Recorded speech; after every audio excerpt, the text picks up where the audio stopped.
Топ-10 одноразовых предметов в нашей жизни.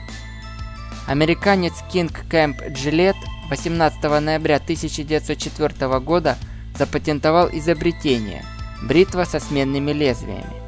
Конечно же, он стал богатым, основал компанию Gillette и прожил свою жизнь так, как хотел. Однако он даже не подозревал, что открыл жизнь одноразовым вещам, которые выбрасывают сразу же после использования. Ниже представлен топ-10 одноразовых предметов, которые нашли удивительно популярное применение в нашем мире. Первое. Бритва со сменным одноразовым лезвием. Это, конечно, не та одноразовая бритва, которую мы привыкли видеть в ваннах, однако частичка одноразовости в ней присутствует. Лезвие, оно имеет две одинаково острые стороны и после двукратного использования выбрасывается. Второе. Бумажные платки. В 1930 году Кимберли Кларк выпустила такой предмет гигиены, как бумажный носовой платок. Спустя год оборот компании вырос вдвое. Платки действительно нравились людям.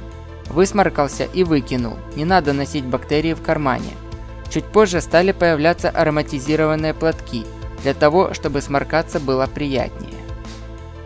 Третье. Памперсы. Правильнее сказать подгузники, потому что Памперс – это всего лишь компания, которая вывела на рынок одноразовые подгузники. Изначально появились трусы-непромокайки, которые одевались поверх обычной пеленки. Далее выпустили бумажные одноразовые трусики, которые долго не могли прижиться, но не готовы были мамаши выбрасывать в день по 3-4 вещи. И только через 10 лет компании Pampers удалось донести до масс удобства этой вещи. Четвертое. Пластиковая посуда. Появилась пластиковая посуда, стаканы, тарелки, вилки сразу же после изобретения жилета. В 1908 году американский доктор Элвин Дэвидсон написал статью о смертности школьников, в которой обвинил во всем плохо промытую общественную посуду.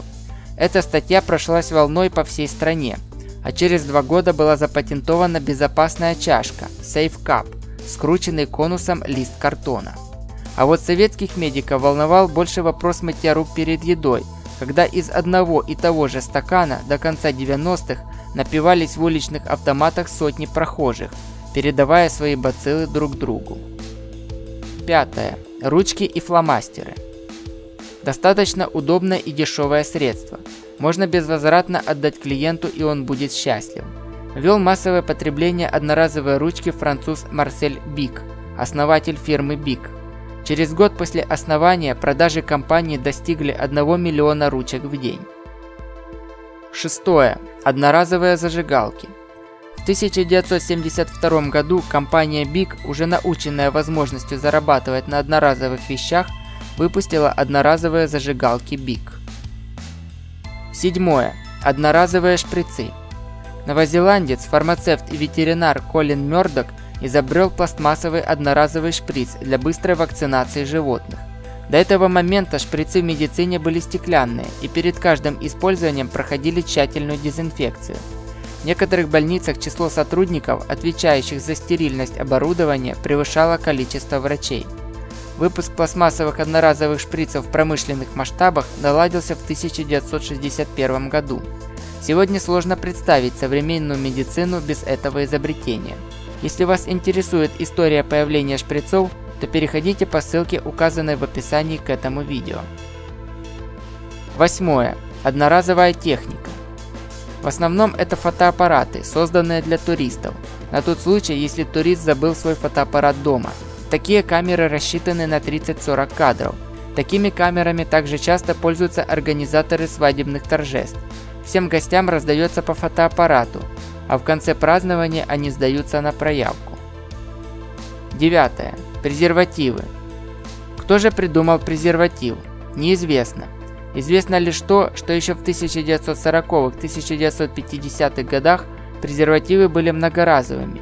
Их стирали и хранили в специальных коробочках. И только с 60-х годов начался выпуск одноразовых презервативов на любой вкус и цвет. Сегодня население Земли использует около 12,5 миллиардов презервативов в день. Десятое. Контактные линзы.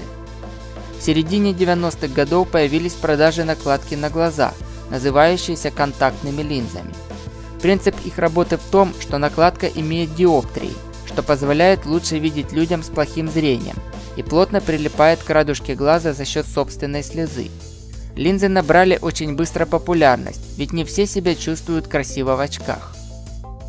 Спасибо за внимание и за то, что смотрите ролики на моем канале LT Denis Facts. Понравилось? Подписывайтесь, ставьте пальцы вверх, пишите комментарии и делитесь с друзьями. До скорого!